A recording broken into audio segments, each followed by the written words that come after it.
भीष्म द्रोण वध। बाणों की शैया पर लेटे भीष्म 10वें दिन अर्जुन ने वीरवर भीष्म पर बाणों की बड़ी भारी वृष्टि की।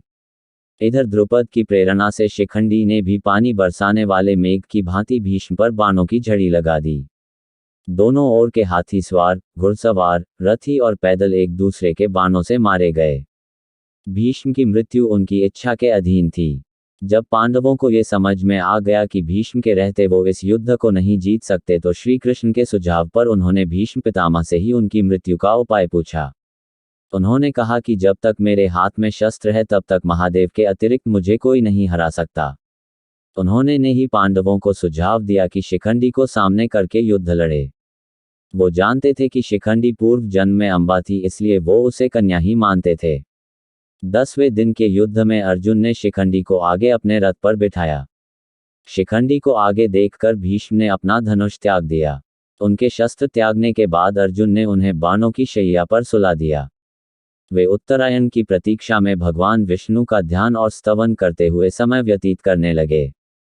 भीष्म के बाण शैया पर गिर जाने के बाद जब दुर्योधन शोक से व्याकुल हो उठा, तब आचार्य द्रोण ने सेनापतित्व का भार ग्रहण किया। उधर हर्ष मनाती हुई पांडवों की सेना में धृष्टद्युम्न सेनापति हुए। उन दोनों में बड़ा भयंकर युद्ध हुआ, जो यमलोक की आबादी को बढ़ाने वाला था।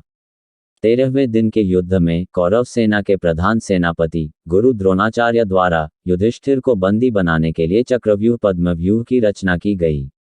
पांडव पक्ष में केवल कृष्ण और अर्जुन ही चक्रव्यूह भेदन जानते थे, लेकिन उस दिन उन्हें त्रिगत नरेश बंधु युद्ध करते करते चक्रव्यूह स्थल से बहुत दूर ले गए। त्रिगत दुर्योधन के शासनाधीन एक राज्य था।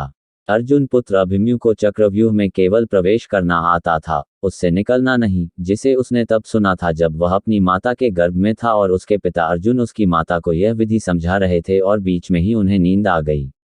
लेकिन जैसे ही अभिमन्यु ने चक्रव्यूह में प्रवेश किया, सिंधु नरेश जयद्रथ ने प्रवेश मार्ग रोक लिया और अन्य पांडवों को भीतर प्रवेश नहीं करने दिया। तब शत्रुचक्र में अभिमन्यु अकेला पड़ गया। अकेला होने पर भी वह वीरता से लड़ा और उसने अकेले ही कौरव सेना के बड़े बड़े योद्धाओं को परास्त किया, जिनमें स्वयं कर्ण, द्रोण और दुर्योधन भी थे।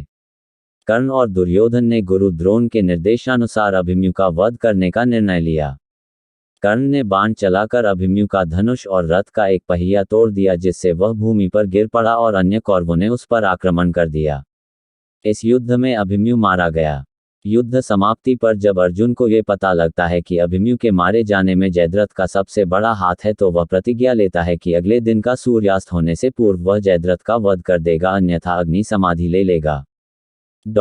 14वें दिन का युद्ध अविलक्षण रूप से सूर्यास्त के बाद तक चलता रहा और भीमपुत्र घटोत्कच, जो अर्धअसुर था, कौरव सेनाओं का बड़े पैमाने पर संहार करता रहा। आमतौर पर असुर रात्रि के समय बहुत अधिक शक्तिशाली हो जाते हैं। दुर्योधन और कर्ण ने वीरता से उसका सामना किया और उससे युद्ध किया। अंततः जब ये लगने लगा कि उसी रात घटोत्कच सारी कौरव सेना का संहार कर देगा, तो दुर्योधन ने कर्ण से ये निवेदन किया कि वह किसी भी प्रकार से इस समस्या से छुटकारा दिलाए। कर्ण को विवश होकर शक्ति अस्त्र घटोत्कच पर चलाना पड़ा। यह अस्त्र देवराज इंद्र द्वारा कर्ण को उसकी दानपरायणता के सम्मान स्वरूप दिया गया था, जब कर्ण ने अपने कवच कुंडल इंद्र को दान दे दिए थे। लेकिन कर्ण इस अस्त्र का प्रयोग केवल एक बार कर सकता था, जिसके बाद यह अस्त्र इंद्र के पास लौट जाएगा।